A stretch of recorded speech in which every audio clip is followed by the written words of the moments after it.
Mesdames, Messieurs, bonsoir. C'est avec un plaisir renouvelé que je vous retrouve pour cette nouvelle édition de Scène de Presse. C'est votre plateforme de débat, toujours à l'affût de l'actu, pour vous décoder toutes les clés de l'info qu'il vous faut. Avec le poids des arguments, forcément, le choc des idées, certainement. C'est notre 373e rendez-vous en vitrine dans cette édition de Scène de Presse. La passion de l'agriculture est de saison. L'invite du chef de l'État à la jeunesse camerounaise de répondre à l'appel de la terre accélère la conversion des mentalités sur la niche de croissance sous nos pieds. Avec seulement 26% des terres arables cultivées, il y a de la marge. Les regards se tournent vers le ministère de l'Agriculture et du Développement rural qui mobilise des programmes dédiés comme le PA Jeunes ou encore le projet d'appui à l'insertion des jeunes. Il faut faire plus et mieux pour que la moisson tienne la promesse des fleurs. Plein emploi des jeunes, 102 milliards sur la table. La cagnotte est destinée à financer la mise en cohérence des actions gouvernementales et non gouvernementales destinées à l'insertion socio-économique des jeunes. Le gouvernement projette le financement d'au moins 500 000 projets productifs en 3 années. Les pouvoirs publics veulent ainsi endiguer le chômage de masse qui travaille la jeunesse camerounaise. Merci d'être des nôtres pour cette nouvelle édition de Scène de Presse. Retrouvez dans nos rubriques habituelles la revue de presse bien sûr, mais aussi le zooming sur l'actu, le portrait de la semaine. Scène de Presse, c'est aussi l'image collatérale et les unes du lundi en fin d'émission. Je vous propose tout d'abord de découvrir nos invités du soir, mise en scène par Christelle Avom.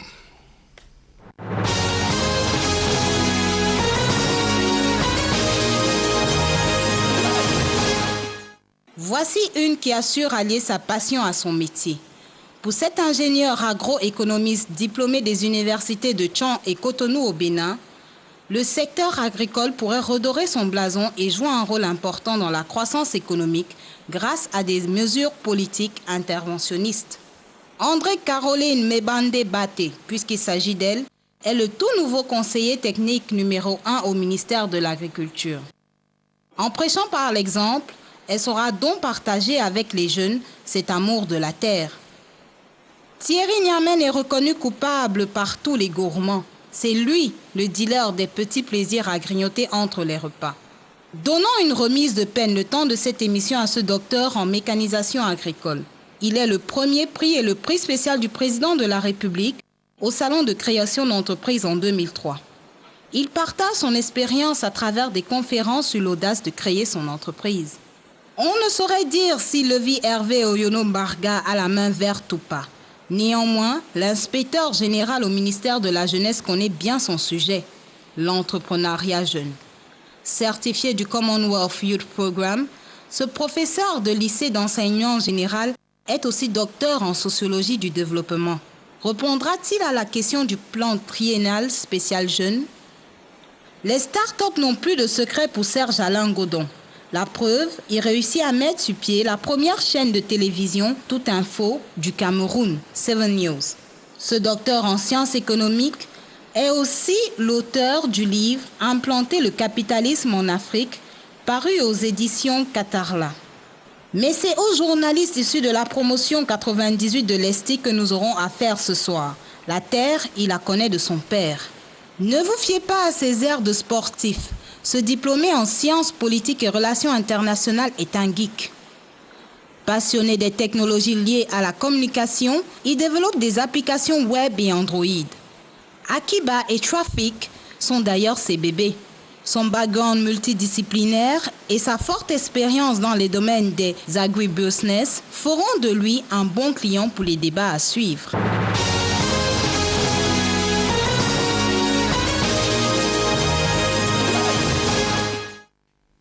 Merci Christelle et bienvenue à la communauté Scène de Presse, une communauté des débatteurs et des téléspectateurs. Vous pouvez donc comme toujours participer à ces débats par SMS et davantage sur les réseaux sociaux. Posez vos contributions sur notre page Facebook ou sur notre compte Twitter. Je vous propose tout d'abord de revenir sur quelques faits marquants de l'actualité de la semaine dans la revue de presse. C'est le meilleur de l'info dans les meilleurs tabloïds de la place. Une signature de Lucrèce Medunjimba.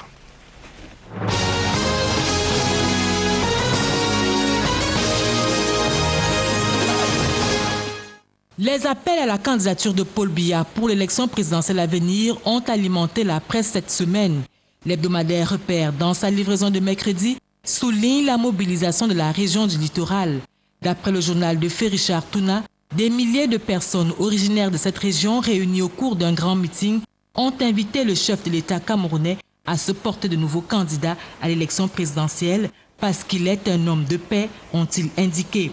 Une véritable union sacrée derrière le président national du Rassemblement démocratique du peuple camerounais qui sait également pouvoir compter sur le soutien des chefs traditionnels de la région du Sud-Ouest, comme le révèle le quotidien de l'économie.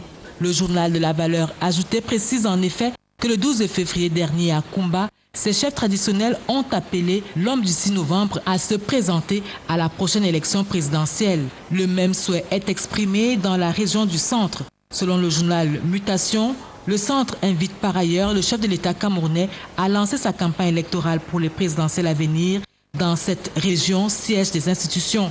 Dans la foulée, Cameroun Tribune publie les motions de soutien de la Meufoué Akono, un appel républicain, souligne le quotidien bilingue national. En fait, poursuit le journal dirigé par Marie-Claire Nana, les Camerounais du nord au sud, de l'est à l'ouest, plébiscitent la candidature de Paul Biya à la prochaine élection présidentielle. D'ailleurs, Cameroun Tribune va plus loin et révèle que la voix de la jeunesse se fait également entendre dans ce concert d'appel.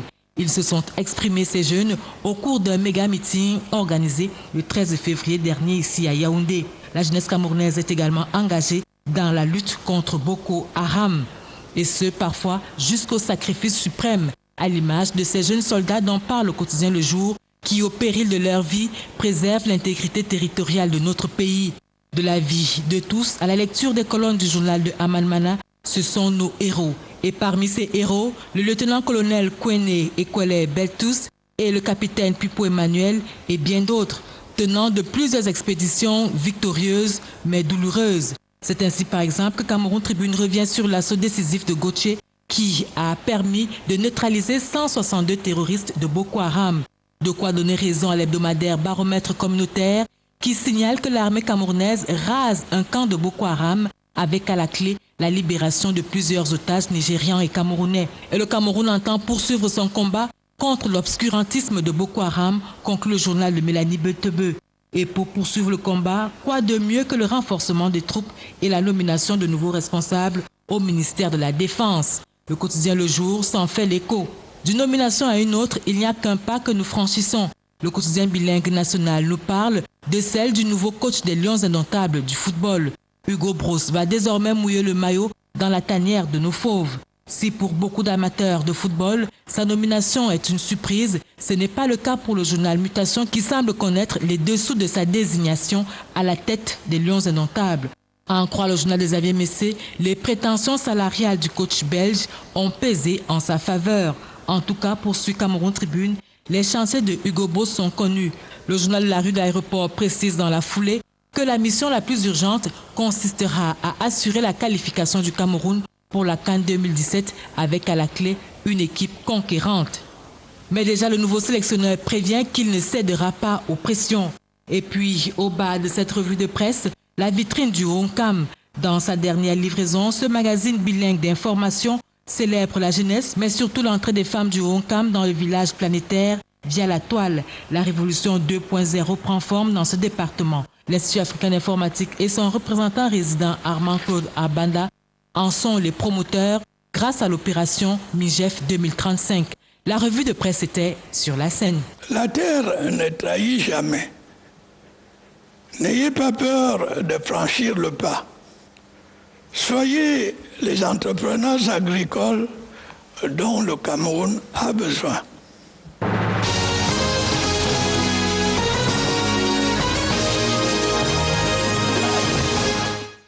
Exhortation d'un chef de l'État, lui-même agriculteur. Et je voudrais accueillir Madame le conseiller technique numéro 1 au ministère de l'Agriculture et du Développement rural, Caroline Mbandé. Bonsoir et bienvenue. Bonsoir et bienvenue. Merci. Alors, ce discours du chef de l'État qui continue, comme on le voit, à alimenter la chronique axée sur l'agriculture notamment, ça a été une source d'inspiration supplémentaire pour vous qui travaillez au quotidien sur cette problématique? Aimé Robert, je dirais que ce discours vient nous galvaniser.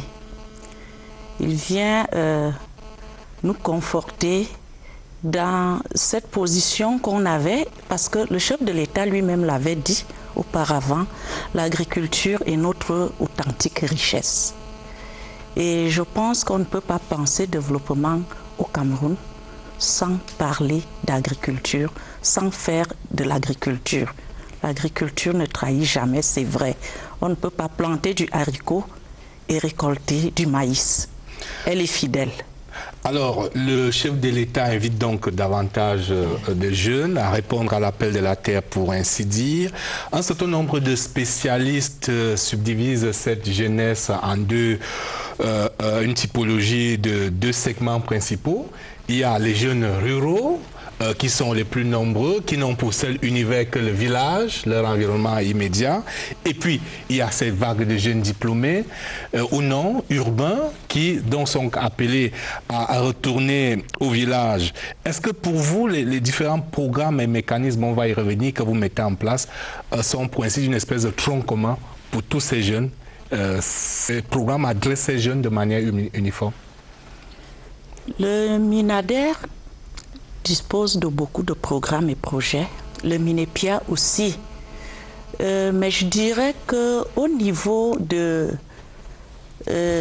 l'insertion des jeunes à travers ces programmes, l'approche est différenciée. Il y a une approche spécifique pour les jeunes qui ont quitté l'école au niveau du primaire. Oui, il y a une approche pour les jeunes postes secondaires. Et puis, il y a une très bonne approche actuellement pour les diplômés de l'enseignement supérieur. Est-ce qu'aujourd'hui, on a quelques chiffres, notamment sur un certain nombre de programmes que vous menez, comme le PA Jeunes ou encore le projet d'appui à l'insertion des jeunes? On a quelques chiffres pour illustrer ce qui est fait? Oui, on a beaucoup de chiffres. Pour ce qui concerne le PA Jeunes, qui vient juste d'être lancé le 26 janvier dernier, à l'occasion, on a donné des appuis à 80 jeunes le jour du lancement dans diverses filières, ceux qui produisent des œufs du village, des champignons, ceux qui font de la tomate et plein d'autres cultures. Donc, ils ont été suivis pendant la mise en place du projet. Et le jour du lancement, ils ont été primés. D'ici la fin de l'année, on aura un peu plus d'1 millier. Il y a également le programme AFOP, qui est cofinancé par le C2D. Le programme AFOP a déjà installé plus de 1000 jeunes. Et vendredi dernier, c'est 30 maîtres pêcheurs qui ont reçu leurs équipements dans le sud-ouest. Donc, il y a également le PAIJA. Le PAIJA, c'est un programme mis en place depuis 2006 et qui a déjà mis en place 9 sites d'installation des jeunes. Je vais citer quelques-uns, si vous permettez. Il y a un site en Lobesse, dans le sud. Il y a un site à Ouassandé, dans la Damawa, un site à Niebo, dans le nord-ouest, un site à Obis, dans le centre, et bien d'autres encore. Et il y a plus de 500 jeunes qui ont déjà été installés et plus de 2000 hectares de culture mis en place par ces jeunes-là. Merci. Je vais accueillir à présent François Bibogo, qui a également travaillé sur ces problématiques ces dernières années. Bonsoir François. Bonsoir Aimé Robert. Alors, le bilan comptable non consolidé, hein, il est ce qu'il est, il laisse quand même éclore quelques bonnes perspectives, mais il n'empêche, pour qu'on puisse atteindre la masse critique, il y a quand même un certain nombre de problèmes structurels et conjoncturels qu'il faut adresser. Oui, il y a des problèmes, c'est bien de les catégoriser de cette manière. Structurelle d'abord, je commencerai par des problèmes structurels. J'ai bien vu qu'il y a une batterie de projets qui sont mis en branle, des projets qui sont parfois rattachés au MINADER, qui sont interministériels ou qui sont simplement indépendants. Mais j'ai l'impression, les années passant, qu'en amont, on voit ces projets qui sont mis en branle, qui sont présentés avec des cérémonies qui sont présentées, médiatisées, mais en aval, au bout de la chaîne, le Cameroun n'améliore pas ses prestations à l'exportation, notamment pour les produits de rente. J'ai l'impression que la matérialisation, l'opérationnalisation de ces projets obéit à une obligation simplement de moyens. On utilise des moyens, on renforce les capacités, on livre ou on attribue le petit outillage agricole et on s'arrête là. J'ai plutôt l'impression qu'il faut passer à une obligation de résultat. Qu'est-ce qu'en bout de chaîne on obtient en réalité? Parce que je vais vous prendre des exemples simples. Le Cameroun, sur un certain nombre de produits agricoles, a d'énormes avantages comparatifs pour tirer sa croissance économique, agricole et agro-industrielle en termes de transformation. Mais en termes agricoles, si je prends le cas par exemple de l'ananas, le Cameroun sur le marché européen est le 5e fournisseur mondial, on va dire, derrière des très grands comme l'Équateur. Mais quels sont les pays qui sont devant le Cameroun? On retrouve le Ghana, qui a un ananas qui n'est pas de la même qualité que celui du Cameroun, qualité qui est d'ailleurs assurée par les caractéristiques du sol du Cameroun. Il y a la Côte d'Ivoire. La Côte d'Ivoire, ce sont des pays similaires en termes du point de vue du potentiel de développement au Cameroun, mais on n'arrive pas simplement à croître les quantités produites qui pourraient être exportées. Et pourtant, en début de chaîne, il y a tous les projets qui ont été cités, mais on a bien l'impression que on ne cible pas, on ne prime pas la production. On donne certains moyens, on ne prime pas la production. On doit pouvoir signer des contrats de performance avec des jeunes et ne pas faire du saupoudrage. Autant avoir 10 jeunes ou 50 jeunes qui peuvent faire croître. Par exemple, le tonnage du Cameroun à l'export sur un produit de rente, plutôt que de faire du saupoudrage en attribuant quelques roues, quelques machettes et en médiatisant largement un tel événement qui est comme un coup d'épée dans l'eau finalement. Donc on a besoin davantage de résultats que de propos, que d'annonces. C'est entendu. Alors Thierry Amen, bonsoir. Bonsoir. Je vous appelle, on va aller dans cette perspective. D'abord, est-ce que vous vous approvisionnez exclusivement sur le marché camerounais Oui, pour votre matière première? Oui, effectivement, puisque je transforme le maïs, le soja et les arachides, dont je prends essentiellement toute ma production sur le marché local. Mais je reste sous ma faim parce que les produits que nous recherchons, les prix sont toujours en train de grimper et je ne sais pas où est-ce qu'on nous signale des productions tant que nous ne pouvons pas avoir des produits à des prix accessibles. Et j'embraye directement parce que quand vous soulevez, je suis peut-être bien d'accord avec M. François Bimogo, mais il y a quelque chose qui me semble important. Parler beaucoup plus de l'exportation, c'est bien, mais je voudrais qu'on insiste beaucoup sur le consommer local qui va nous permettre de pouvoir garder non seulement nos devises, mais de permettre aux jeunes de pouvoir améliorer leurs conditions de vie. Quand vous entendez 2000 hectares, je veux bien savoir quelle est la productivité à l'hectare pour que nous puissions, nous qui transformons les produits, de pouvoir offrir à nos consommateurs des produits de bonne qualité, mais surtout à un prix très bas. Avant de passer la parole à Serge Alain Godon, je voulais peut-être que Madame le conseiller technique réponde à cette préoccupation. On a l'impression que l'univers que décrit François Bimogo semble tourner vers la satisfaction d'une agriculture de subsistance uniquement. Or, lui, il pense qu'on doit pouvoir franchir un palier, aller au-delà de l'agriculture de subsistance pour qu'elle génère véritablement la richesse. Je crois, Aimé Robert, que c'est dans cette voie que le Minader s'est engagé depuis plusieurs années. Quand nous parlons du Païja, avec des sites d'installation, oui, avec des sites d'installation des jeunes, nous voulons créer des pôles de production. Parce que ce qu'il faut comprendre pour le moment, c'est que la production a toujours été très atomisée. Vous arrivez dans un village, il y a un producteur, peut-être d'ananas, peut-être c'est 50 km après qu'il y a un autre. Avec cette installation des jeunes dans les sites, sur des sites aménagés par le Minader, on promeut une seule culture. Et là, on pourra trouver suffisamment de production. Je crois que Thierry Niamen, c'est les produits Tanti, sans publicité bien sûr. Et vous pourrez aller à Ouassandé si vous avez besoin du maïs. Parce que les jeunes à Ouassandé... Pour ceux qui nous regardent, Ouassandé, c'est où? Les jeunes... Ouassandé, c'est dans la Damawa. Alors, en termes de coût de production pour lui, c'est d'aller s'approvisionner dans la Damawa. C'est dans la Damawa et ils ont déjà 2100 hectares. Ça veut dire que vous pouvez avoir une grande production sur place parce que je comprends son problème. Le fait de collecter auprès de plusieurs petits producteurs renchérit les coûts d'approvisionnement. Mais s'ils trouvent toute la production sur place, ça va baisser ces prix. Alors, merci. Serge Alain Godon, bonsoir et bienvenue. Dans les problèmes qui entourent donc la production agricole, notamment l'attrait pour les jeunes, il y en a dont on ne parle pas beaucoup, c'est l'attractivité des villages, parce que l'agriculture, il faut pouvoir fixer les jeunes au village.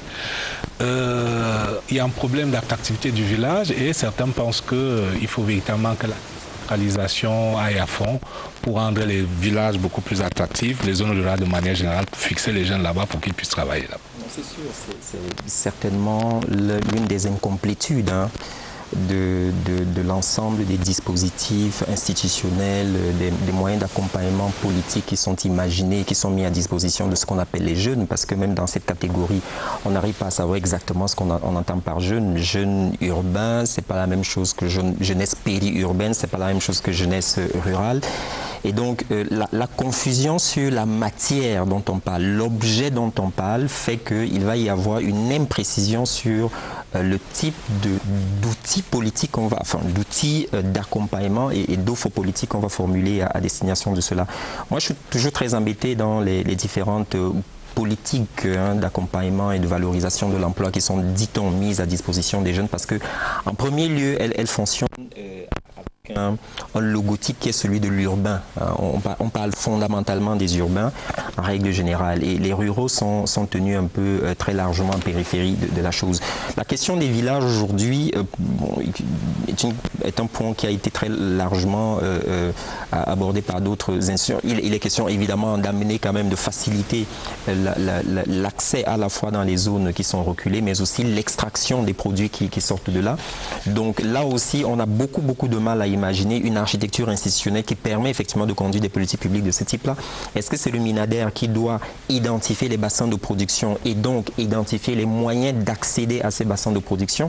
Est-ce que c'est plutôt le ministère des Travaux publics qui doit construire des routes et donc en bout de chaîne faire l'articulation entre les bassins de production et le type d'infrastructure? Est-ce que c'est le ministère des Transports qui doit imaginer les moyens à poser sur les routes pour faire en sorte qu'on extrait éventuellement ces ressources-là? Je veux dire, il y a de mon point de vue une très grande confusion institutionnelle qui procède elle-même d'une confusion sur les objectifs et qui naturellement entraîne une indétermination des moyens qu'on mobilise pour atteindre les résultats qu'on...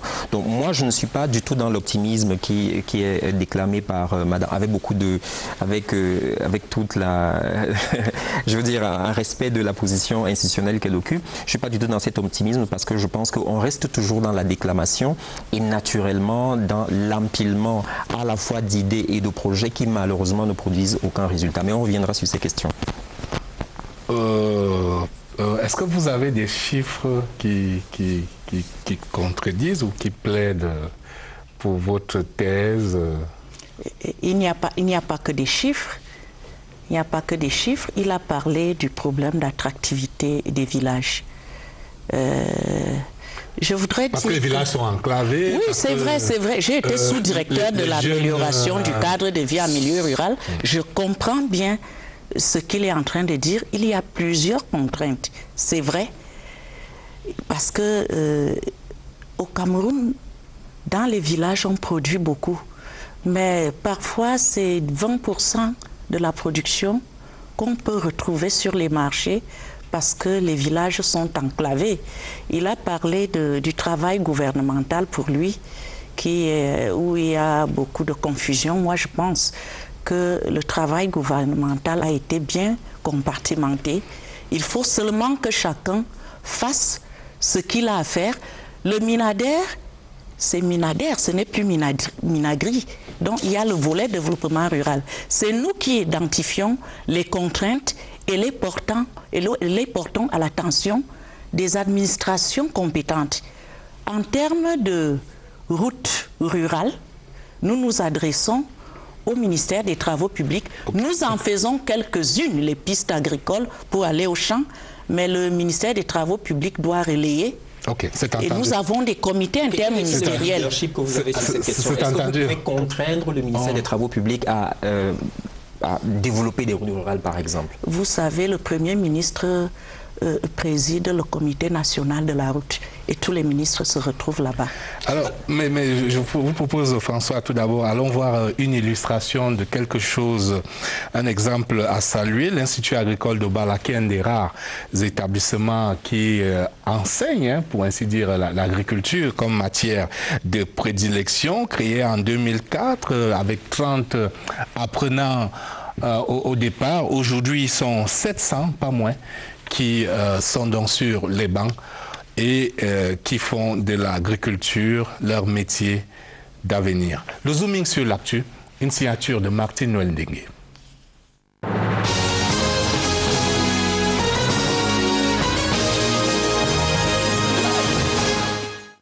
Combinaisons et beaux qui se mêlent à l'uniforme classique, nous sommes à l'Institut agricole d'Obala dans la Leki, région du centre. Ici, l'évocation de l'agriculture par le chef de l'État dans son message à la jeunesse du 10 février dernier est tombée comme une reconnaissance pour les responsables de cet établissement qui encouragent les jeunes au travail de la terre. Je suis très content de voir que le chef de l'État valorise les produits de la terre et incite les jeunes à aller investir, à aller créer des richesses à partir des revenus de la terre. Puisque nous, on a été un peu visionnaires. Hein. Quand on commençait ces formations agricoles au début, personne n'y croyait. Personne n'y croyait. Bon, on a créé le premier incubateur. Maintenant, on parle d'incubateur un peu partout. Fruit de la coopération Cameroun-Jura-Suisse, l'Institut agricole d'Obala a pour but de former des jeunes entrepreneurs ruraux et agro-pastoraux. L'Institut agricole de Bala, c'est un projet de développement qui forme des jeunes Camerounais sur 3 volets, la production animale, la production végétale et la transformation des produits agroalimentaires. Nous accueillons des étudiants de tout le Cameroun et voire même d'Afrique centrale. Les étudiants arrivent après le BPC pour passer le baccalauréat technique agricole. Il y a d'autres qui arrivent après le bac pour passer le BTS agricole. D'autres qui arrivent sans diplôme pour suivre ce qu'on appelle les formations duales, c'est-à-dire modèle, école et entreprise. Ces formations duales peuvent durer de 3 à 9 mois. L'apprenant part d'ici complet parce que formé sur la pratique de l'agriculture dès le maniement de la terre jusqu'à la transformation des produits. Idem pour l'élevage où les produits sortis d'ici ravitaillent beaucoup de grandes surfaces de la cité capitale et par conséquent atterrissent sur nos tables. La terre ne trahit jamais, n'ayez pas peur de franchir le pas. Soyez les entrepreneurs agricoles dont le Cameroun a besoin. C'est un métier noble et rémunérateur de ce qu'il est convenu d'appeler l'économie réelle. Cet autre invite du chef de l'État dans son message du 10 février dernier participe à conforter dans leur choix ces étudiants qui ont malgré tout fait le choix de l'agriculture. La décision de venir à Obala était une initiative de mon père. Parce que moi, je n'avais jamais entendu parler d'Obala. Avec mon bac scientifique, je voulais faire Polytechnique ou une grande école, le CUS, quoi. Mais ce fut une décision du pâté après que j'ai échoué l'IUT. Maintenant, je me sens dans mon assiette parce que j'ai toujours voulu nourrir, sauver des vies. J'avais voulu faire la médecine, mais maintenant, je me retrouve en train de sauver des vies en donnant à manger aux gens. L'agriculture a toujours été ma passion. Je voulais donc me faire former, notamment dans l'élevage, dans les cultures maraîchères. Ici, on a les cours, on a des travaux pratiques, notamment comme on a des voyages d'études. Beaucoup m'ont découragé, quoi. Pourquoi tu choisis l'agriculture? Avec ton bac scientifique, tu pouvais aller faire médecine. En plus, tu es très jeune, tu peux faire quoi là-bas? C'est rentable, en plus, je ne dépends de personne, je produis pour les autres. Grâce à ces multiples partenariats, l'Institut agricole d'Obala reçoit par exemple des équipements matériels agricoles, des équipements en kit d'irrigation, mais surtout la possibilité pour ces étudiants d'effectuer des stages dans les fermes en Israël. Ce que j'ai appris là-bas, c'est déjà la technique de gestion de l'irrigation. Et j'ai aussi appris les cultures maraîchères et apporté d'autres nouvelles technologies. Comment gérer des parcelles, comment gérer cette langue. Aujourd'hui, je mets ça en pratique. J'apporte beaucoup d'aide à mes petits frères qui sont derrière. L'Institut agricole d'Obala, établissement d'enseignement général et technique agricole créé en 2004, fait son petit bout de chemin depuis lors. Les visiteurs prestigieux se multiplient sur le site, avec toujours un petit apport en main pour soutenir cette initiative rare dans le secteur de l'agriculture au Cameroun. Ce mardi, le ministre de l'Emploi et de la Formation professionnelle, Zachary Perevet, accompagné de l'ambassadeur de Suisse, y fera un tour pour la découverte de cette niche de richesse.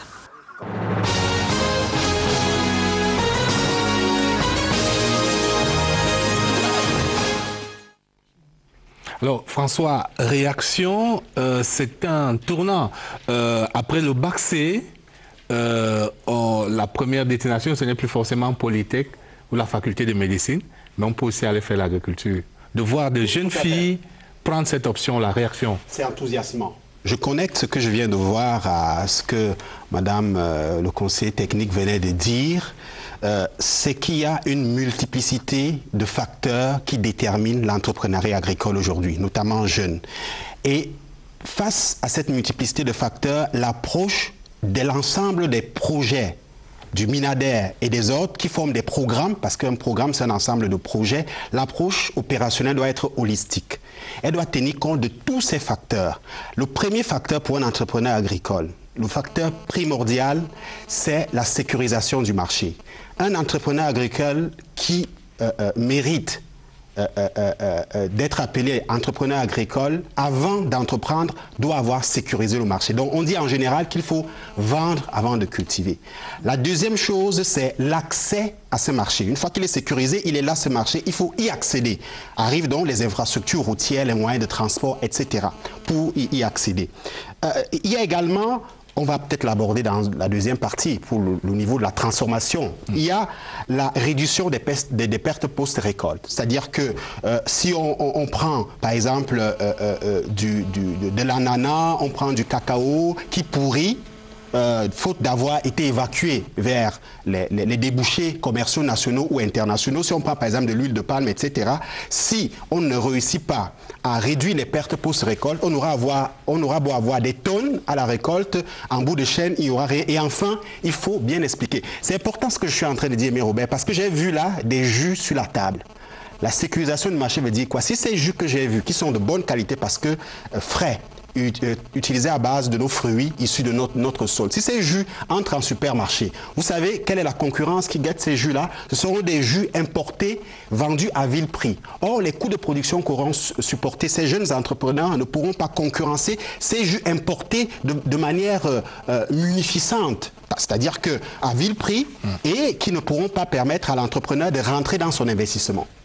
Oui, alors Thierry, d'abord sur le marché, sur la... Oui, je suis très heureux de voir ce qui se passe avec ce reportage. Je crois que ça va stimuler un peu beaucoup de jeunes à pouvoir se lancer dans ces métiers, de comprendre qu'on peut produire, qu'on peut transformer. Mais il y a François qui vient de dire quelque chose de très important. Je profite aussi de ma casquette d'enseignant parce que à l'ENSAI, par exemple, qui est une école qui existait depuis, nous avons vu des jeunes qui ont sorti des projets dans des documents reliés. On parlait du foléré. Et ces mêmes jeunes, parce qu'on a fait des you avec les fleurs à la soutenance, j'ai été président du jury plusieurs fois, et on se rend compte que ces jeunes sont célébrés, mais ils rentrent le même soir sur la même table chez lui, mais ils ne consomment pas le même foléré qu'il a soutenu pendant près de 4 ans d'études. Et c'est là le véritable problème. Tant qu'on n'aura pas le marché, et je peux vous assurer qu'on a l'impression de vouloir quelque chose et son contraire. On tourne en rond parce qu'on a bloqué le marché. Nous avons accepté même les accords de partenariat économique pour pouvoir ouvrir les frontières et de dire bienvenue à ce comptoir, à cet esclavage qui continue. Et on demande à ces jeunes qui ne sont pas outillés, regardez bien leur jus et regardez bien ce qui va se passer à la concurrence. Nos supermarchés ne pourront pas... Mais Thierry, vous êtes outillés, votre structure, votre... Oui, mon exemple... Hirondelle ne fait pas le printemps. Oui, mon exemple, je fais partie, je crois que c'est une vie, un parcours non standard. Et il ne faudrait pas prendre cela. J'ai dû bénéficier, je profite de l'occasion pour dire que j'ai bénéficié du prix du chef de l'État d'une somme de 10 millions de francs CFA. Et je profite de l'occasion pour dire encore merci. Mais ce n'est pas tout. Il y a combien de jeunes qui attendent de pareils soutiens pour pouvoir se développer, parce qu'ils vont sortir, et j'ai peur de retrouver parmi ces jeunes ceux qui vont faire des demandes d'emploi. Et c'est là où le bas blesse, parce que tant qu'il n'y aura pas le marché, nous serons une concurrence féroce. Alors, des demandes d'emploi, et c'est le paradoxe, des demandes d'emploi pour vendre quoi? Les jus de fruits importés. Alors, on a quelqu'un qui a étudié l'économie, Serge Alangodon. Lui, il parle de marché, mais qu'est-ce qui crée le marché? C'est aussi le pouvoir d'achat, la demande intérieure. Non, moi je ne suis même pas d'accord avec Thierry, qui est par ailleurs mon grand ami, avec qui je partage énormément de points de vue sur plein de choses. Mais je ne suis absolument pas d'accord avec ce point de vue qui consiste à dire qu'il faut qu'on constitue le marché. C'est toujours, de mon point de vue, un regard qui a un prisme ou un primat de type administratif et institutionnel. L'entrepreneur, dans les capacités que l'entrepreneur doit avoir, il y a naturellement l'invention d'un concept, c'est-à-dire d'un produit particulier, il y a l'invention d'une méthode de production particulière, et il y a l'invention d'un marché. C'est le travail de l'entrepreneur. C'est-à-dire que vous avez réussi, quand Henry Ford fabriquait ses voitures à la fin du 19e siècle, en 1800, il n'y avait pas de voitures, il y avait des chevaux qui étaient tirés par des ferrailles qui étaient tirées par des chevaux. Il a inventé un marché. Les marchés s'inventent. Les marchés s'inventent. Donc il ne faut pas mettre les gens dans des situations qui consistent à dire que bon, l'État doit nécessairement, effectivement, créer des situations de rente. Parce qu'en fait, ce raisonnement, c'est quoi? C'est de dire que non, il faut finalement qu'on crée des situations de rente et on permet aux gens d'évoluer tranquillement là-dedans. Les produits camerounais, l'agriculture camerounaise ne sera pas compétitive si elle développe vis-à-vis d'elle-même une forme de narcissisme qui consiste à dire, bon, finalement, nous avons de petits entrepreneurs locaux qui doivent développer de petits produits qui seront très gentils sur nos surfaces de vente. Non. Nous devons immédiatement fabriquer des produits qui sont de standards internationaux. Pour moi, il ne faut pas tricher. Il ne faut pas tricher. Alors, le patriotisme économique n'est pas désuet.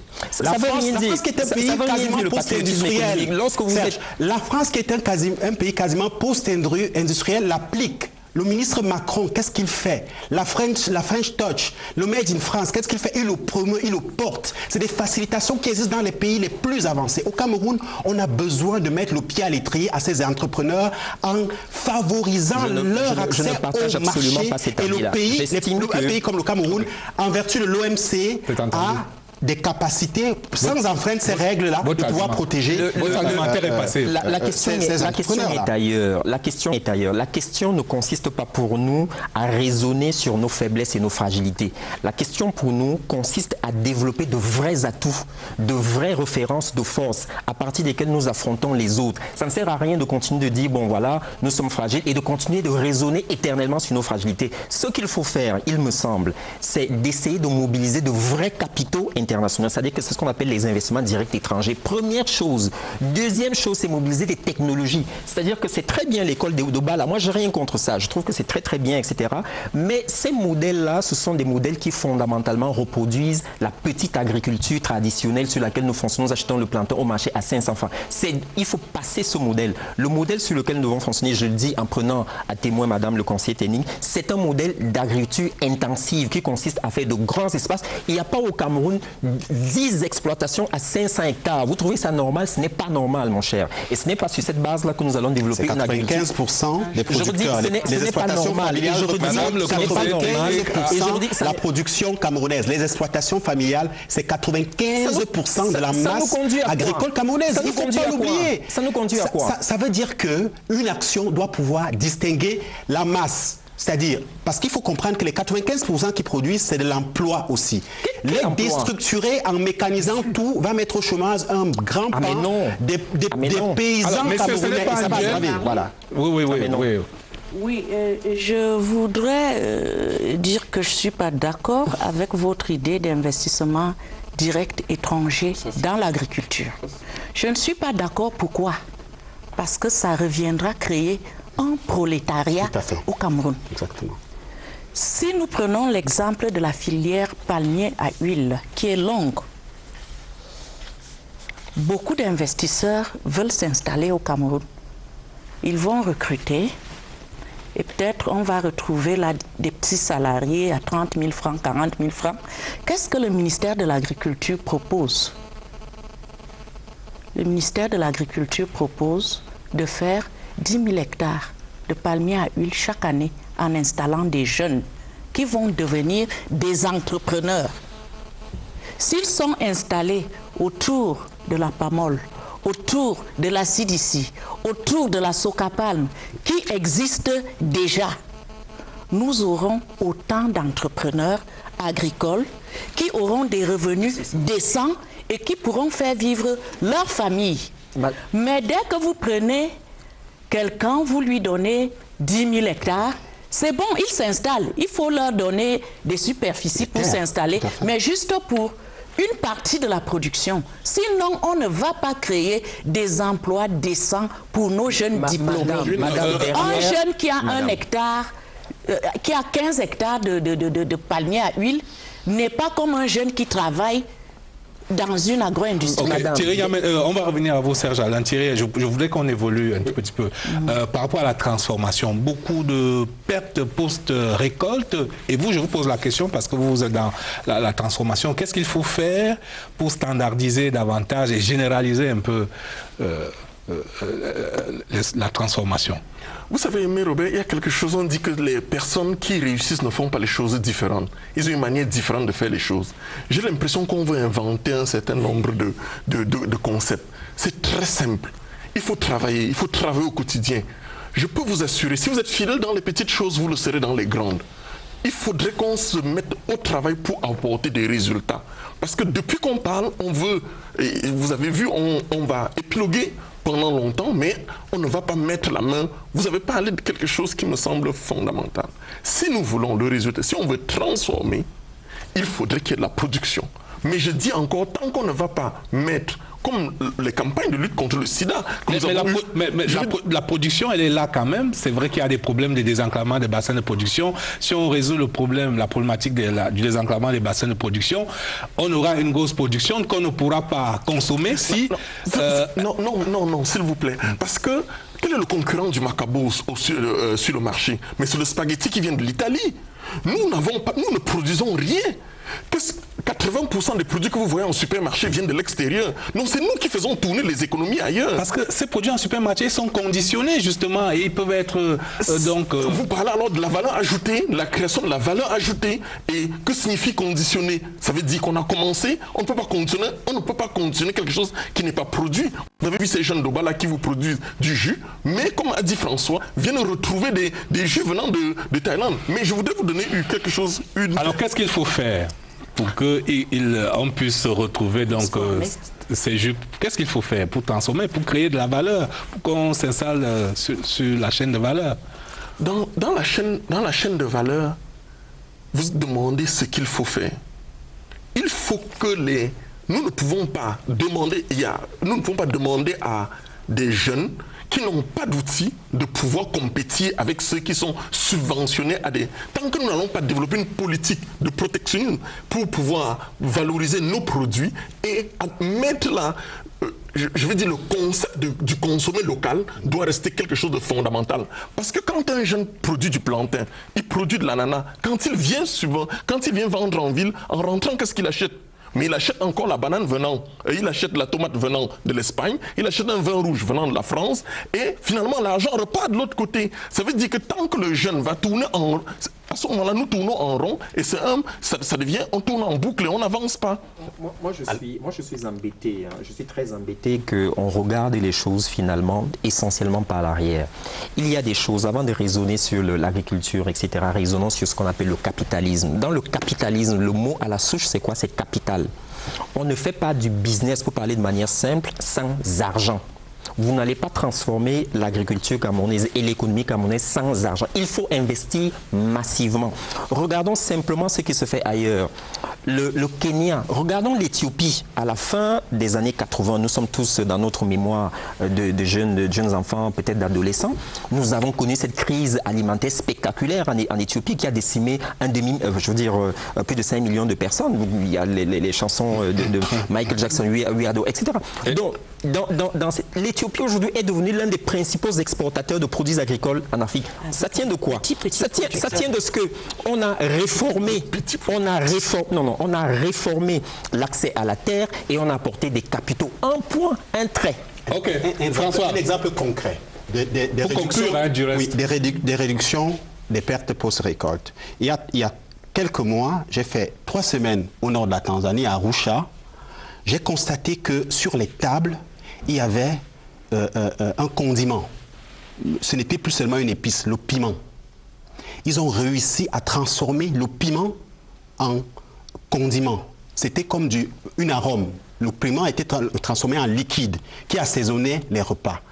Ce piment-là, s'ils n'avaient pas mis en place des petites industries sous forme de coopératives qui collectent le piment, qui le transforment dans des petites, ce ne sont pas des grandes agro-industries, qui embouteillent, ce piment, pour certains, pourrirait parce que non transformé, frais, on le sécherait, mais après, hygiéniquement, le piment séché en l'état, il ne se vend pas en supermarché.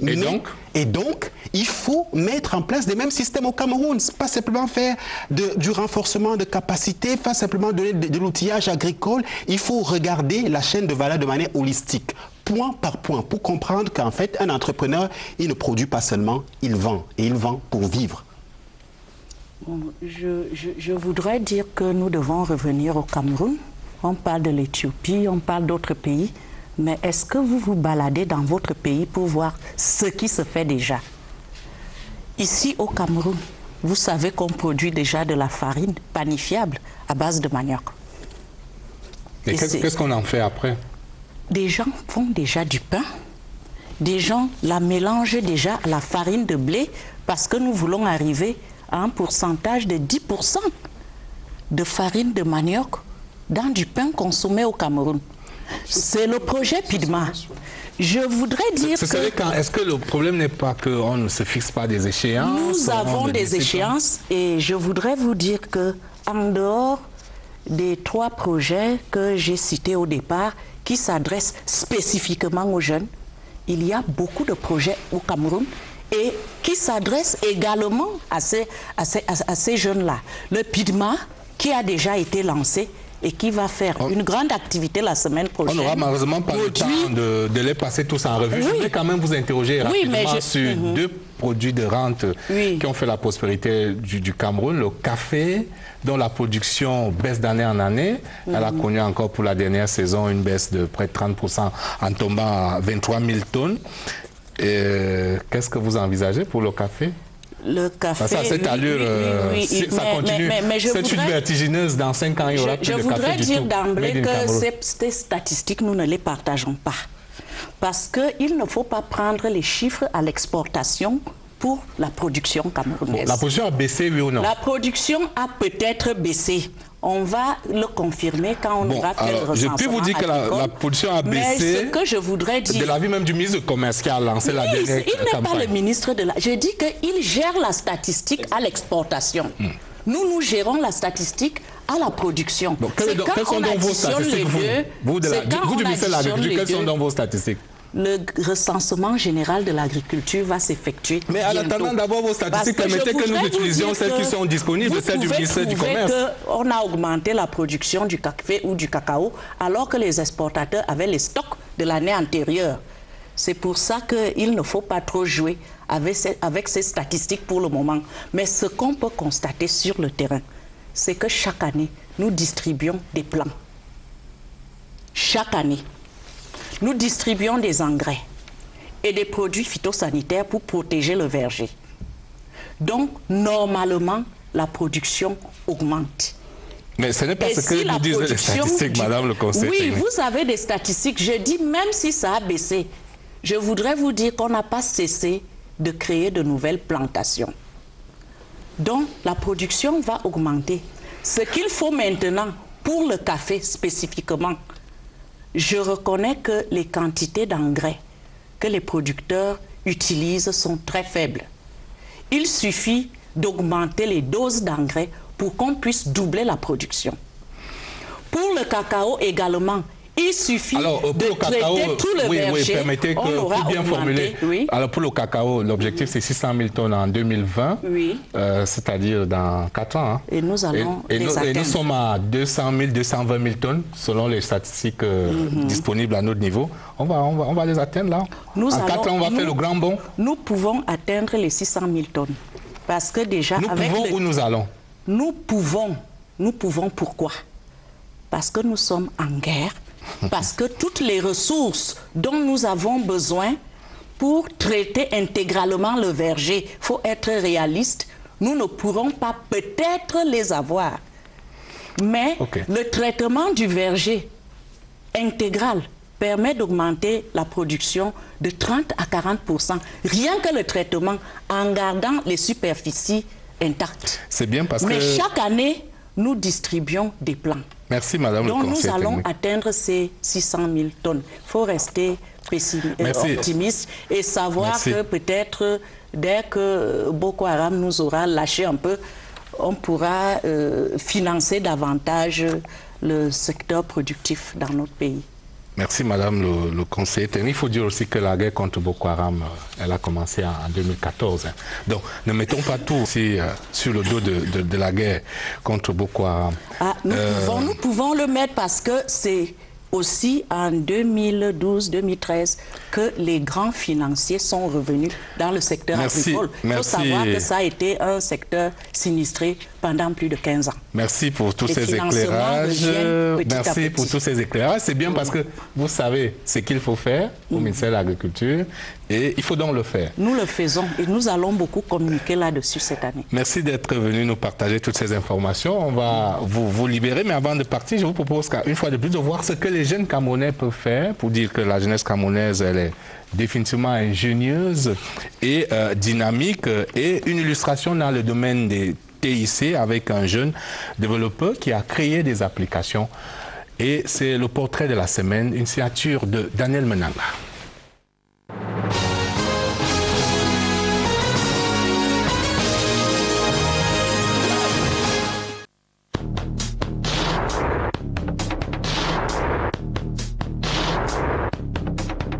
Churchill Mambé, un jeune qui voit les choses en grand. Son côté ambitieux le mène dans le monde du numérique.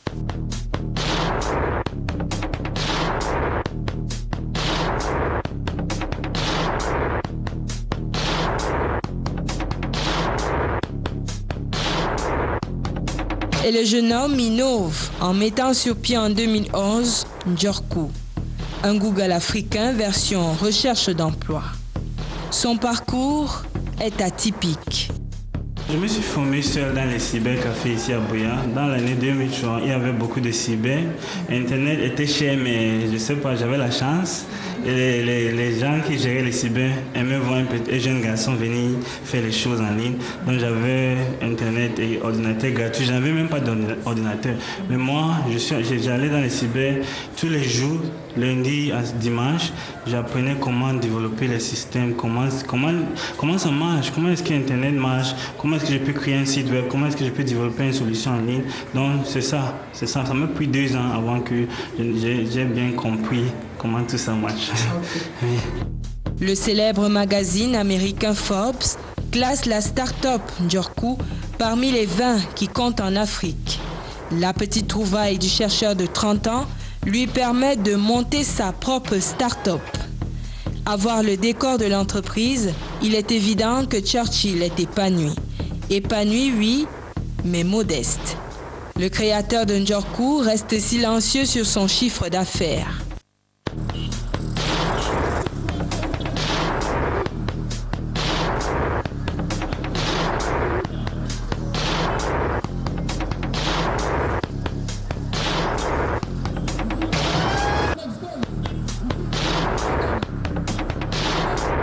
Il peut payer sa vingtaine d'employés et subvenir aux besoins de sa famille.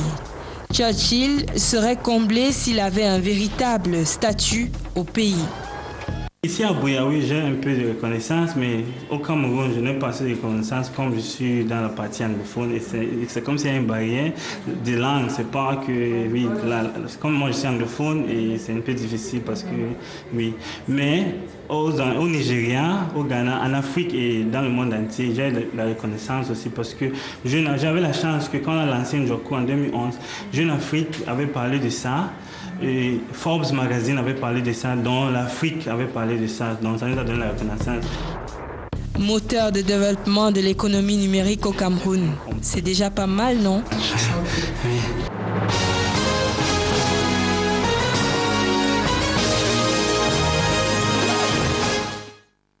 C'est une jeunesse camerounaise inventive et qui ose. Place nette à la deuxième une de scène de presse, précisément dans cette quête du plein emploi pour les jeunes, avec ce plan triennal spécial jeune, doté donc d'une cagnotte de 102 milliards de francs CFA.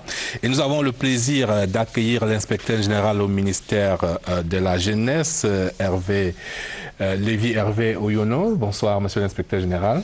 Bonsoir à vous et bonsoir à tous vos téléspectateurs.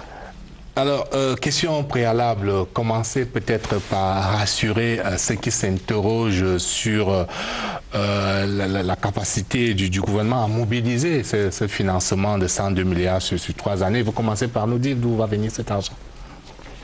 Je vous remercie infiniment de cette question-là. Je pense que les lecteurs de ce qu'on appelle le quotidien national, l'apparition de vendredi dernier, ont obtenu une réponse assez éloquente du ministre en charge de la jeunesse sur cet aspect relatif au financement. Et cela se rappelle certainement qu'il a dit que pour ce qui concerne le financement, il va s'agir en fait en termes de sources de financement, de sources classiques. C'est-à-dire qu'il va avoir une mobilisation très importante de la part du gouvernement pour ce qui concerne le financement du plan triennal. Il va être également question, comme cela est de coutume, de faire appel à la générosité d'un certain nombre de nos partenaires traditionnels, qu'ils soient bi- ou multilatéraux.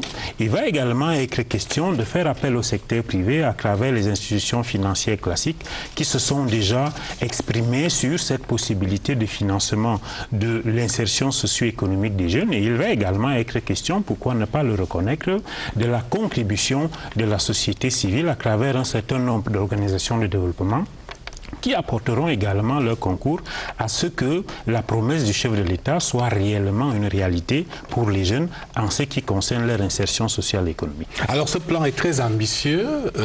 On parle d'au moins 500 000 projets productifs, pour utiliser votre terminologie, qui seront financés à raison de 166 000 projets financés chaque année en termes de junior entreprises, de micro-activités diverses, et le tout devrait générer au minimum 450 000 emplois chaque année, dont près d'1,5 million d'emplois sur les 3 années. C'est cela. Les projections qui sont faites sont celles-là. Il faut dire que en parvenant à financer 166 000 projets productifs des jeunes, vous vous rendez compte aisément que si nous sommes à 450 000 emplois générés, cela signifie qu'on table sur une moyenne de 3 emplois générés par projet. Il est tout à fait possible que dans l'effectivité de l'action, on arrive au-delà de ces prévisions-là, étant entendu que les projections qui sont faites en fonction des habitudes qu'on a constatées jusque-là sur les questions d'installation et de fixation des jeunes en entrepreneuriat. Il est tout à fait possible, compte tenu des nouvelles dynamiques, compte tenu des évolutions technologiques et compte tenu des capitalisations que les jeunes sont aujourd'hui capables de faire, de leur savoir, de leur savoir-faire, en valorisant l'ensemble des possibilités qui existent. Il est tout à fait possible qu'en bout de chaîne, nous nous retrouvons au-delà de ces objectifs-là. Alors, on ne peut pas s'empêcher de jeter un coup d'œil dans le rétroviseur avec des mécanismes plus ou moins similaires qui ont été mis en place à travers un certain nombre de programmes et projets connus, le PIACI, le projet que vous connaissez très bien, et beaucoup d'autres. Quelques chiffres disponibles s'agissant du PIACI. On a parlé à un moment de 60 000 demandeurs pour 14 000 projets financés. Quand on audite ces différentes structures, les pouvoirs publics sont globalement satisfaits.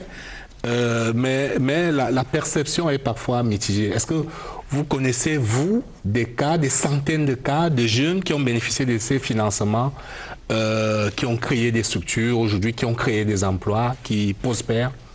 Je vais prendre un exemple pour le programme que vous aviez déclaré que je connaissais le mieux, c'est-à-dire le PAGEU. Il y a eu en 2008, à cette époque-là, je n'étais que chef de département et même pas encore coordinateur national, un financement qui a été adressé à des jeunes producteurs laitiers au niveau de Marois pour la production du yaourt. Je dis bien en 2008. Nous sommes aujourd'hui en 2016. Pour ceux qui ont la chance de vivre à Marois ou de pouvoir aller à Marois, ils trouveront que dans l'ensemble des échoppes, il existe une marque de yaourt appelée Sahel Yaourt. Cet exemple-là montre la suffisance qu'il y a réellement un certain nombre de choses qui sont faites et que pour l'ensemble des jeunes qui sont ambitieux, qui sont volontaires, qui sont disposés et disponibles à réellement s'engager et à mettre en œuvre l'ensemble des recommandations qu'ils ont faites, on parvient aisément à s'en sortir.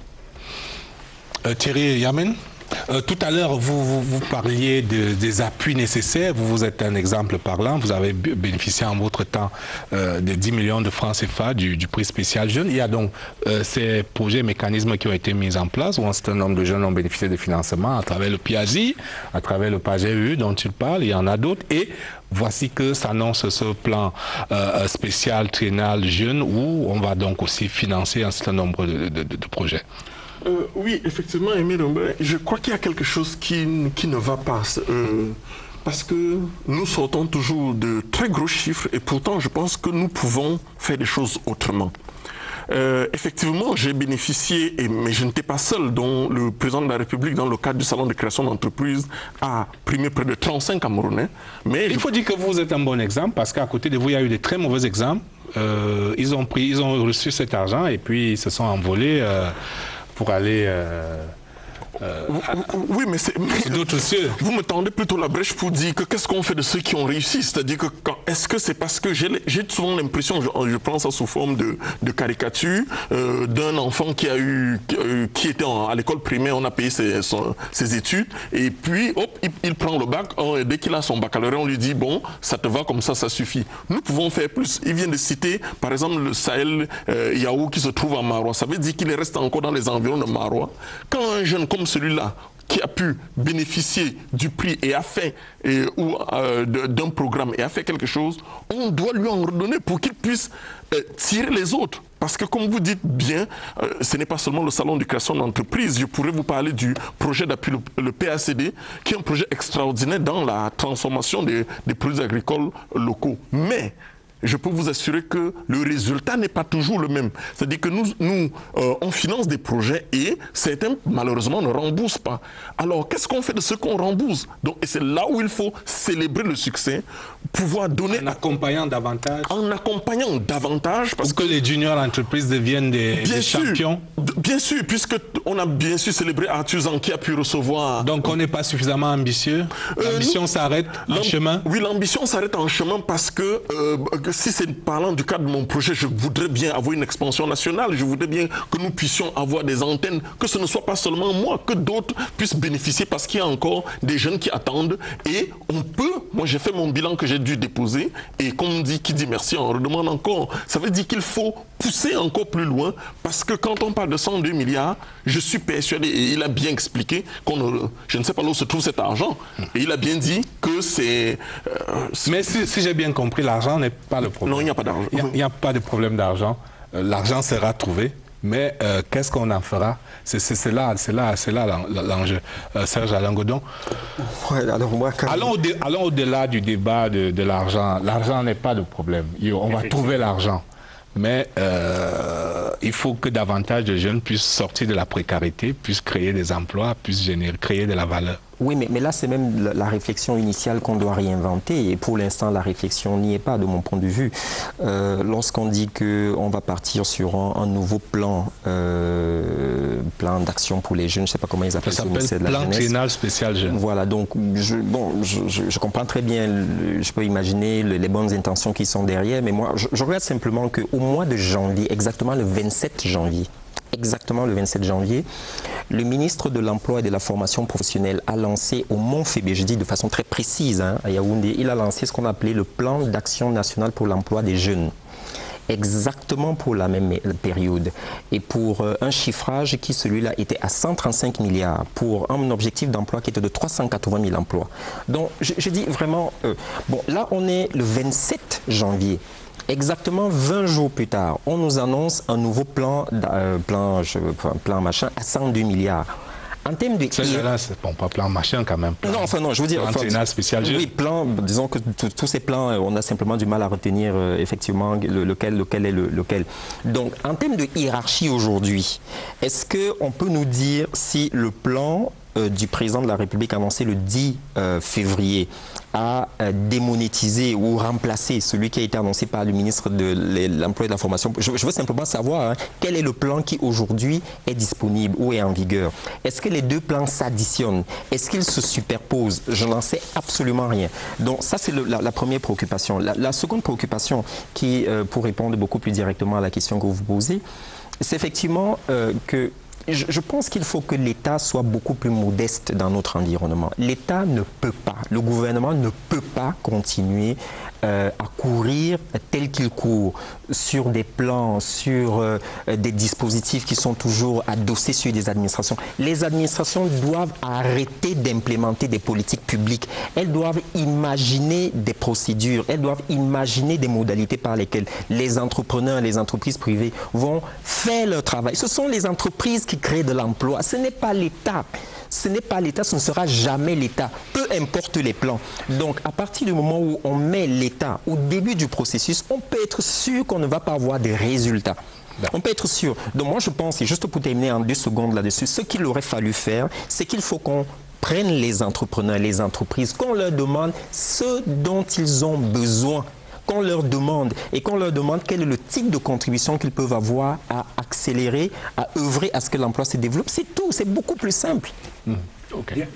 Je voudrais commencer par la fin. Lorsqu'on dit que c'est l'État qui va générer des emplois, je pense que ce n'est pas tout à fait juste. Ce que l'État va faire, c'est que l'État va faciliter la génération des emplois.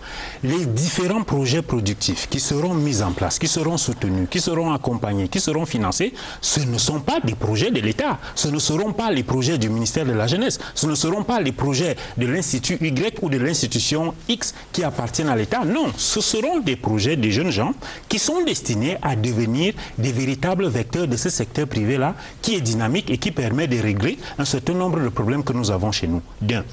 De deux, lorsqu'on dit qu'il y a un certain nombre de chevauchements entre les différents outils stratégiques qui se mettent en place, évidemment, je ne serai pas d'accord avec cet élément-là.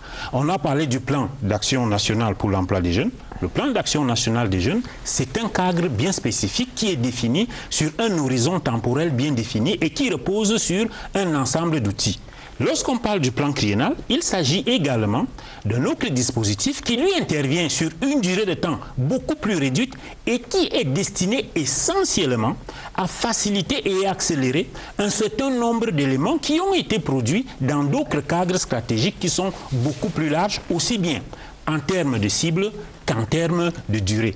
Ce sont des éléments qu'il faut pouvoir intégrer. De manière simple, qu'est-ce que ça veut dire, M. Younou? De manière simple, qu'est-ce qu'on comprend? De manière simple, ça veut dire... De manière simple, ça veut dire simplement que ce que le gouvernement va faire, c'est que sur l'ensemble des déclarations qui sont faites dans les différents certain nombre d'outils nationaux de pilotage et de gestion de l'action publique, on va accélérer sur les questions d'insertion socio-économique des jeunes sur les 3 prochaines années.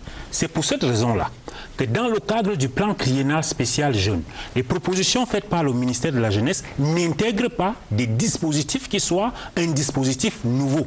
Le plan triennal spécial jeunes va s'appuyer sur un ensemble de programmes et projets aussi bien gouvernementaux que non gouvernementaux qui existaient déjà, de manière à renforcer leurs capacités, de manière à développer leur possibilité de satisfaire l'ensemble des besoins et de la demande qui viennent des jeunes, afin que nous puissions donner de ce point de vue-là un réel coup d'accélérateur. Et ce coup d'accélérateur, c'est celui justement qui devrait nous permettre à terme de sortir de la situation où l'État n'est pas seulement facilitateur ou régulateur de l'action publique, tout au moins pour ce qui concerne l'emploi, mais l'État se met dans la posture où, dès qu'on a promu, les gens tiennent l'activité par elles-mêmes et sont capables de la faire jouer. Et à ce moment-là, nous ne faisons que guider et accompagner. C'est entendu. Alors, François Bimogo, il y a quand même, quand on observe ces dernières années, ces mutations, quand on voit ces jeunes promoteurs de start-up, on voit quand même une révolution où les jeunes aujourd'hui ont intégré que l'avenir ne peut plus se jouer uniquement dans la fonction publique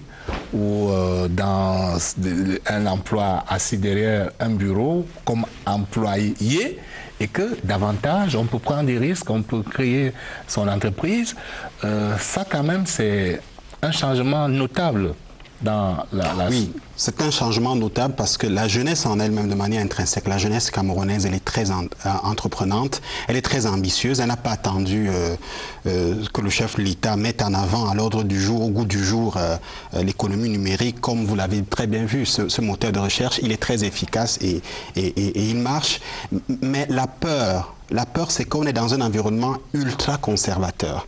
Et l'innovation, notamment dans le numérique, l'innovation qui marche, elle doit être disruptive. C'est-à-dire, elle doit rompre avec ce qu'on a l'habitude de faire. Mais dans un environnement avec autant de pesanteur conservatrice, c'est-à-dire que quand je vois le plan spécial doté de 102 milliards de francs CFA, la crainte ce serait par exemple que ça devienne une espèce de rente, de gombo, qui va être redistribuée à des personnes, à des chômeurs, à des jeunes pour les contenter, les apaiser, sans que derrière il y ait création de la valeur qui perpétue l'investissement et qui transforme cet investissement en nouveaux emplois pour d'autres jeunes. Parce qu'il faut bien se dire, l'industrie numérique dont on parle implique des montants lourds. Je vais vous donner un exemple.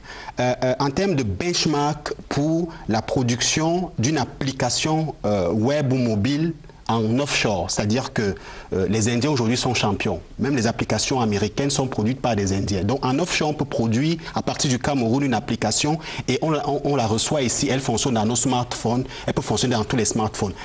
Le benchmark pour le coût d'une seule application, c'est à peu près 4 millions de francs CFA.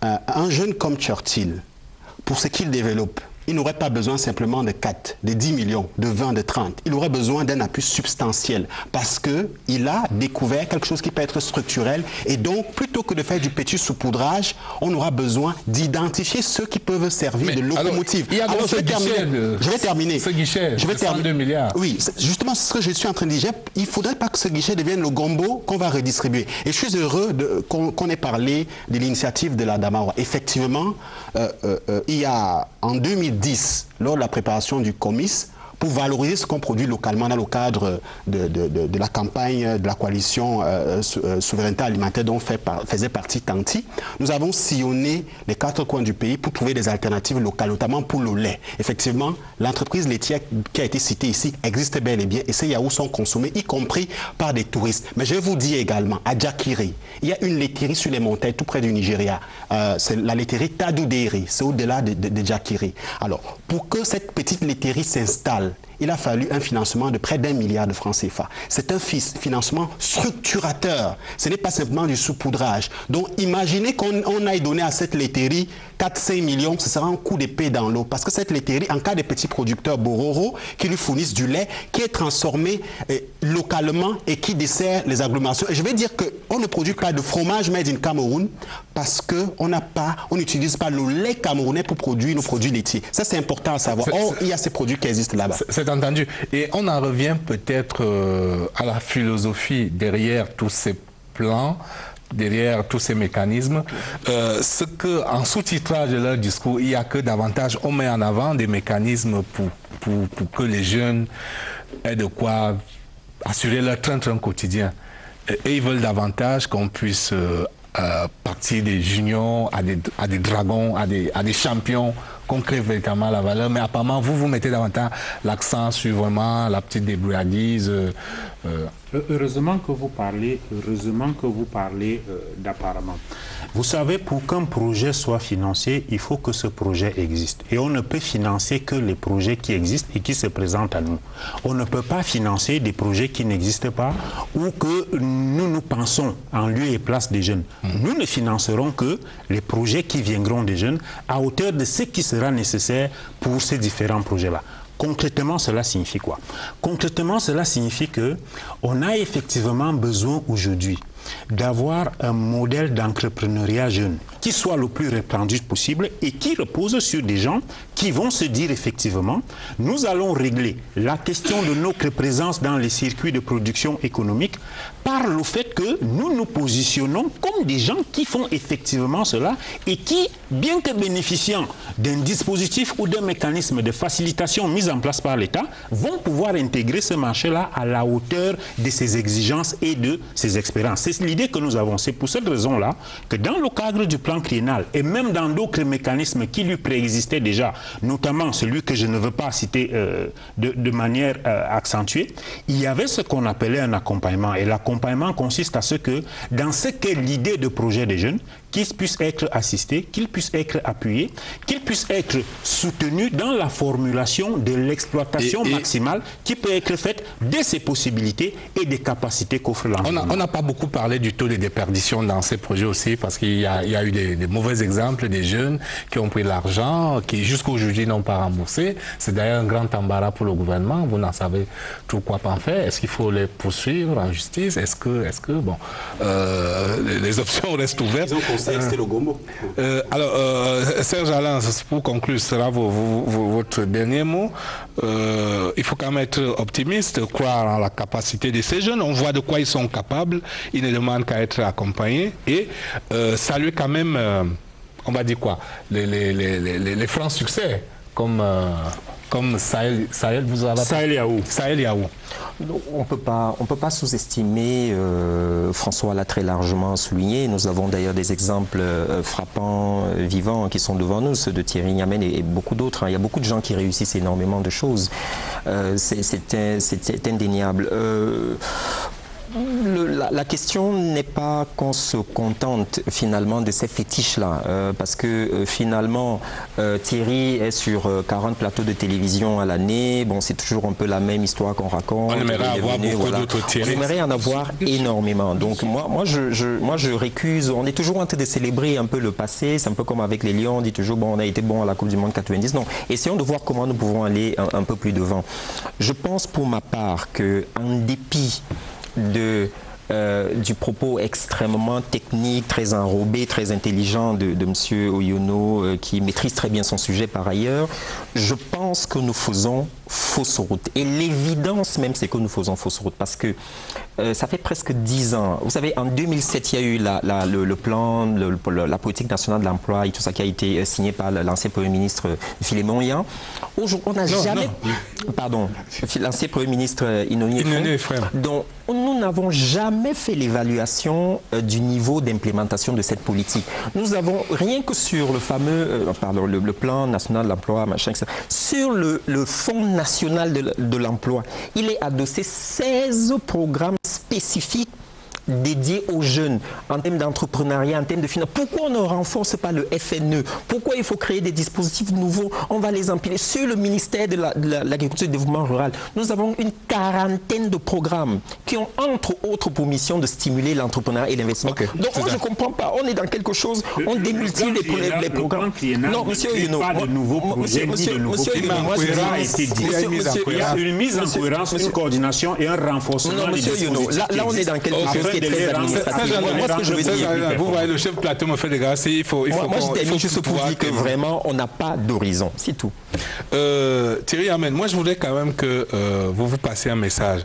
On vous sent, moi je voudrais bien, je voudrais vous célébrer, mais à chaque fois vous m'arrêtez dans mon élan. On vous sent un peu frustré quelque part.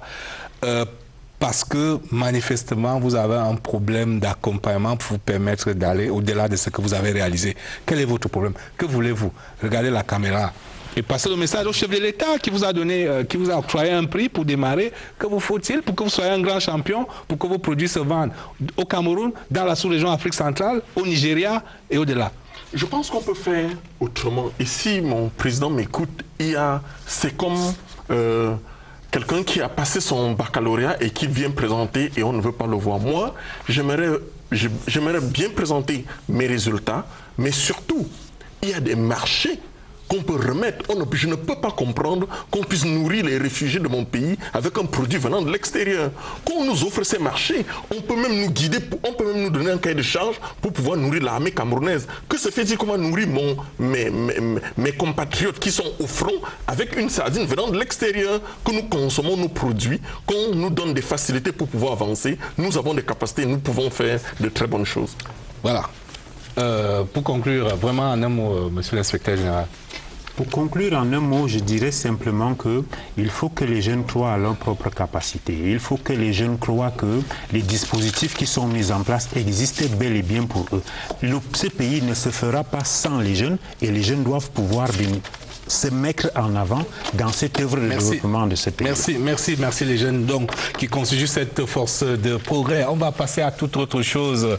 L'info hilarante, c'est dans l'image collatérale de Pierre Evembe.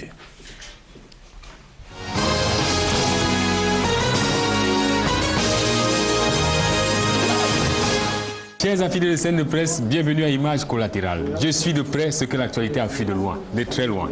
Qui va être collaté ce jour? That's the question. Elles ont créé la surprise au tournoi qualificatif pour les Jeux Olympiques de Rio au Brésil. Elles ont leur ticket, elles iront, moi aussi.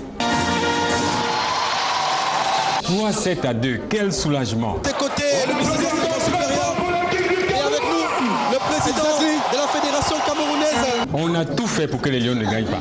Éteindre les lumières au palais des sports, rien. Le service est camerounais. Sera très rapidement exécuté, c'est parti, la bonne réception. La défense, comme on peut. Well, it is up at the Motorsports Complex. C'est pas possible. Le moment a été mal choisi, Bien Boumagana, au moment où le Cameroun est en train de faire, de s'envoler vers le 7, coupure de courant. En tout cas, les téléphones portables nous permettent de voir quand même, d'avoir une petite visibilité sur l'aire de jeu. L'arbitre voulait influencer le cours du jeu. Rien. Les Lions étaient imperturbables. Sauf le coach.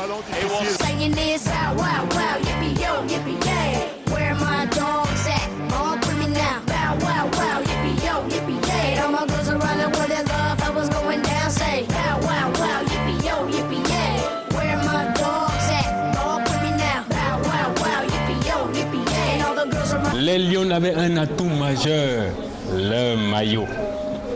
Plus à l'aise que les Égyptiennes. Voilà tous les... 2-7 partout à ce niveau. Que dit le règlement? Aucun ministre ne le savait. Heureusement, l'ambassadeur Roger Mila était là. Demandons-le lui. On gagne le premier set, il gagne le deuxième set et on perd le troisième set. Et on passe aux prolongations, ensuite les pénaltys. Voyons voir, est-ce que le professeur Jacques Famangdongo a compris quelque chose des explications de Rogers? Quel suspense! L'ambassadeur itinérant s'est essuyé le front. Il aurait même pleuré. Le ministre Bidumbat s'est rongé les ongles. Heureusement que dans la salle, il y avait un match dans le match entre la mascotte et une potentielle candidate à la, permettez-moi ce mot, mascotterie. Premier set, la compétition est lancée. Mon frère, est-ce que je bougeais? Ça sort comme ça sort. Mon ami, ça sort comme ça sort. Je tombe mon cou comme un Ibela et je descends en panga. J'ai des jambes comme Wally. Mon ami, mes dents, on le ressort. Je ne contrôle plus mon corps. DJ, tu veux maman? Émile Robert, je vous laisse l'antenne, je m'en vais vraiment.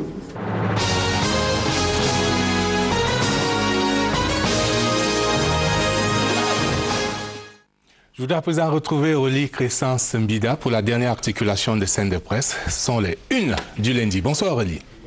Bonsoir Aimé Robert, chers téléspectateurs, bonsoir. C'est avec le même plaisir que je vous retrouve chaque dimanche soir pour notre revue des unes du lundi. On va ouvrir par The Spark. La ruée vers l'agriculture donne de beaux fruits. C'est la grande une de The Spark. Le journal de Pauline Billon fait un zooming sur les jeunes. Cette jeunesse qui choisit de cultiver la terre au lieu d'aller se cultiver à l'université. Parce que, dit The Spark, ils se sont plantés en ville et se sont retrouvés à la plantation. Alphonse Elundou, dans le 3e numéro d'aujourd'hui, son nouveau journal, après Anaxama, met en exergue les chantiers routiers avec Mintepe, les pendules à l'heure. Défi actuel, lui, parle de droits d'auteur et présente les dessous de l'affaire des 140 millions. Le directeur du livre et 2 responsables de sociétés civiles de gestion collective sont accusés d'avoir distrait cet argent. Des accusations qu'ils nient en bloc. C'est une enquête menée par le journal de François Bambou. Du sport à la une d'intégration, Lions indomptables, ce qui n'a pas été dit sur Hugo Bross. Le journal de Thierry Ndon dit que le nouveau sélectionneur de l'équipe nationale fanion de football du Cameroun se présente en baroudeur, très intéressé par le challenge des Lions. Intégration revient aussi sur l'attentat terroriste de Mémé, avec Boko Haram fait une 20aine de morts près de Mora. Le Messager choisit de barrer sa une par infrastructure routière, l'ultimatum de la Banque africaine de développement au Cameroun. L'institution africaine menace de suspendre ses financements en direction du pays. Plus de détails en page 2. À lire également dans le journal de Feu Puce Ndiawe, agression, Lélé l'Afrique échappe à un attentat. Le patron du Nord-Ouest et sa suite ont essuyé une intifada des populations alors qu'ils revenaient de Babessi où sévit un conflit. Candidature de Paul Biya, Mbombo Djoya pose des conditions. C'est la grande une du quotidien Mutation. Le journal des Xavier Messeux révèle que le chef de délégation du RDPC à l'Ouest exige l'organisation préalable d'un congrès pour trouver des solutions pertinentes et durables aux problèmes de l'heure. Bien plus, pour le sultan des Bamoun, le Cameroun n'est pas à l'abri des surprises désagréables. Plus de détails donc en page 6. Le quotidien privé de la rue de l'Aéroport parle aussi des vandales qui se sont attaqués au gouverneur du Nord-Ouest et précise qu'une 20aine de personnes interpellées à Bangolan est gardée à vue dans la ville de Bamenda. Enfin, l'enquête de Mutation porte sur le Conseil national de la communication, le Conseil national de la jeunesse, autant pour moi, sur la question « Le CNC est-il un machin ?» Allez donc trouver la réponse dans Mutation de ce lundi. Et c'est sur cette une du quotidien Mutation que se referme notre revue des unes du lundi. Vous, fidèles téléspectateurs de la diaspora, c'est toujours en ligne que vous aurez tous les détails de ces actualités. Ici sur place, c'est en kiosque. Acheter un journal, c'est promouvoir la presse. Mais ne l'oubliez pas, la primeur de l'info, c'est sur Scène de Presse. À dimanche. Merci Aurélie, il ne me reste plus qu'à remercier nos invités du soir, Serge Alain Godon, Thierry Nyamen, Lévi Oyono, François Bimogo et Caroline Mbandé qui étaient en notre compagnie dans la première partie de l'émission. Je voudrais également remercier toutes nos équipes techniques et rédactionnelles. La presse qui est de la scène. Bonsoir.